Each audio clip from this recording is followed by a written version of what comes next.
must mention the significance of this black and red hat.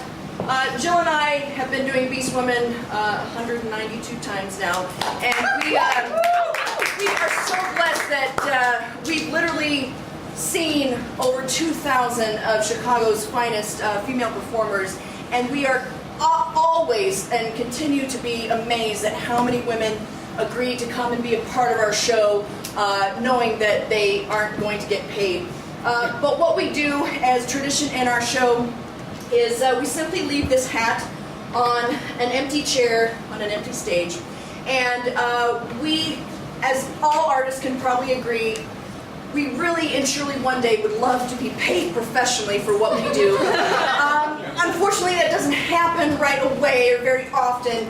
So tonight, what Jill and I ask of you, the audience, is for some encouragement for our girls. If you think that they did a great job tonight and performed in a very professional, hilarious, inspirational, entertaining way, any financial contributions that you guys put into this hat tonight at the end of the show, Jill and I will split equally among all of the ladies that you saw tonight, and maybe provide them with a little inspiration that they too are on the right track as far as pursuing their passion. So something to consider. Thank you. Do it for the children. For the babies that are about to be upon us. Ladies and gentlemen, our next performer, it's always a pleasure for me to introduce her, because without her, we wouldn't be here. She moved to Chicago about 17 years ago, and one of her goals was to help bring women's solo performance work to the forefront in Chicago theater. Thus, one of the many reasons that Beastwomen came to be. Ladies and gentlemen, put your hands together for my co-producer and the original Beastwoman herself. This is Jillian Erickson.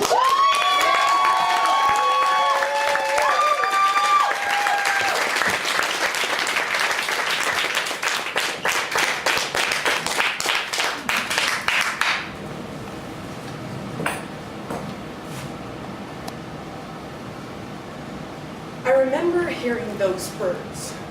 You know those birds.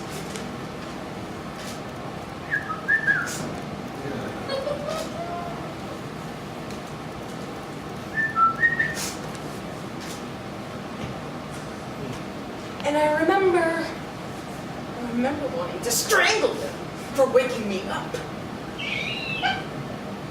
And there has to be two, right? I mean, one cannot be this completely obnoxious all on its own.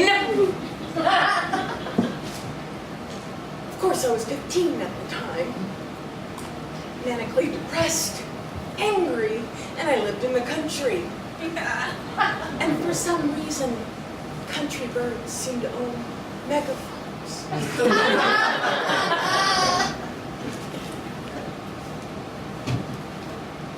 But now when I hear those birds,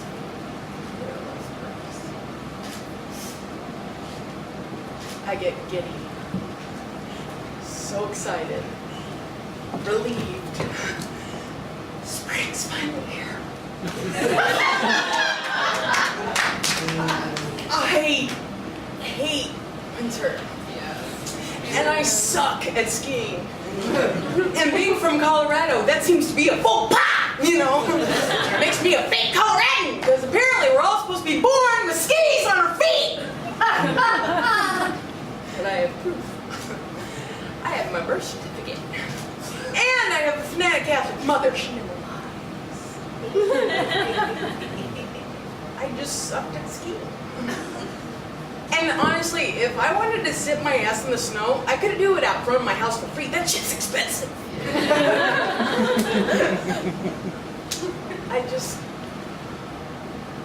I hated being cold. And you know, it's really fun. I mean, you might not find this funny. I do. I won't judge, but don't judge me. That sometimes I have fake funerals in my mind to numb myself before the mourning actually has to happen. To pre-mourn, if you will, for that one death, because it's just that one death, you know, one death that I just need to. Okay, people don't understand, okay? An asshole is an asshole is an asshole, okay? If you live lived your life an asshole, guess what? You died an asshole, all right? There's nothing clean by dying, all right? There's no clean slate, all right? If you put an asshole in a fancy coffin at the time of his death, he's just an asshole in a fancy box, all right? There is no clean slate. And I guess I'm regretting that moment when that clean slate is supposed to arrive. And there's no one on the other end to defend their assholeness to me, because they're gone.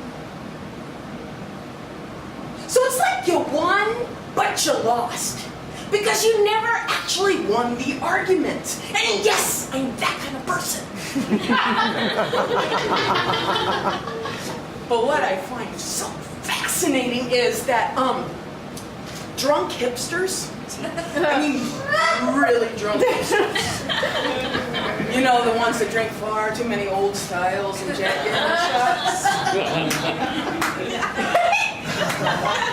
You know, the ones that sing Sweet Caroline by the jukebox over and over and over again. Because we all love the song and we know the lyrics. We don't.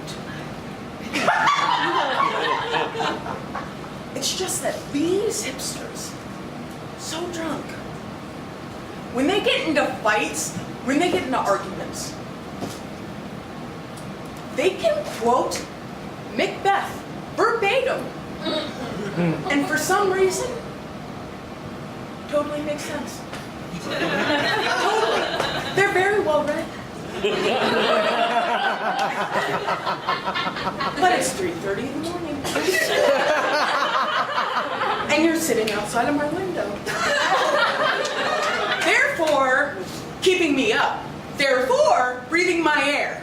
And it's just, okay, let's just face it, okay? They're 23, I'm 42, I need that shit. Move on!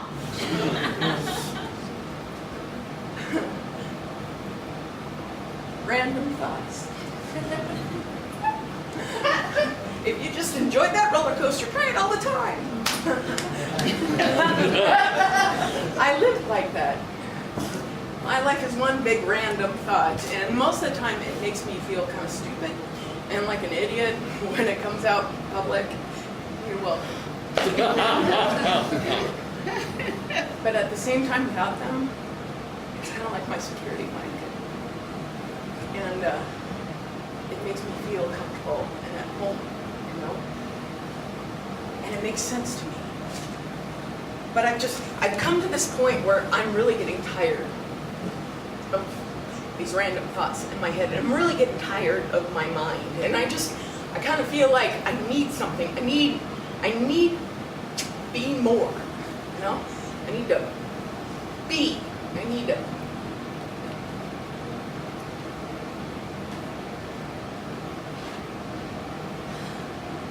I need to do some social work. Social work. So shall work. Volunteer. Volunteer. Tear of the fallen. Tears of the fallen. Oh God! Out of my head and into theirs. Out of my head and into theirs. Out of my head and theirs. I like it there. It's nice. It's nicer there. I don't need to be in control. I can just sit and listen. And I do. I listen. I ask questions. Provoke speech. Provoke memories. Lifetimes. Legacies. Lives. Lives I always wish I had. And I never did. Sometimes I wish I could switch with you. Because you seem to enjoy life so much more than I ever did. But I guess it's easy to do that when you know the outcome is, no question, it is hospice after all.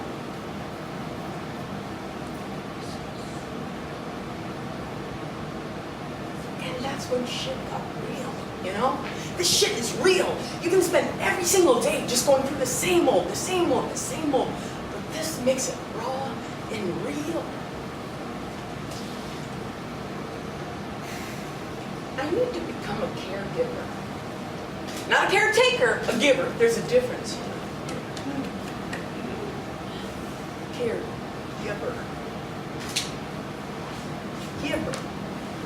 We are a caregiver. To give, to take, not to live life and to take, but no, to live and give and not take. Oh God! Out of my head. I always wanted to be an actor, a performer, my whole entire life. I always wanted to be an artist, but there was something I didn't think that I had to say. I never knew what was creative. I never knew if I had anything important to say. I never knew if it would be something that people would actually want to hear, and I'd just be standing up here being this whiny performer. Whiny performer. Performer. Performing whiner. Performing whiny. Oh, wine. I like wine. It's a win with an E.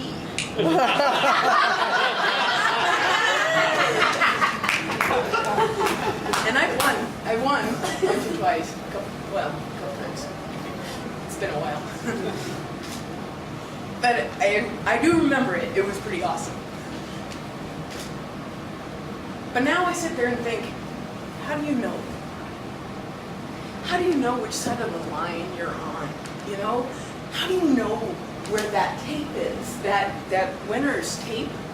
You know? How do you know where it's at? And how do you know that you're on the right side if there's no one on the other side cheering you on? Giving you the hint that you're right. So are you on the right side? And how do you know? I mean, how do you know the difference? How do you know the difference? How do you know the difference between joy and happiness? Between happiness and praise? Between praise and arrogance? Between arrogance and independence? Between independence and selfishness? Between independent selfishness and isolation? And I just stand there and I just get so...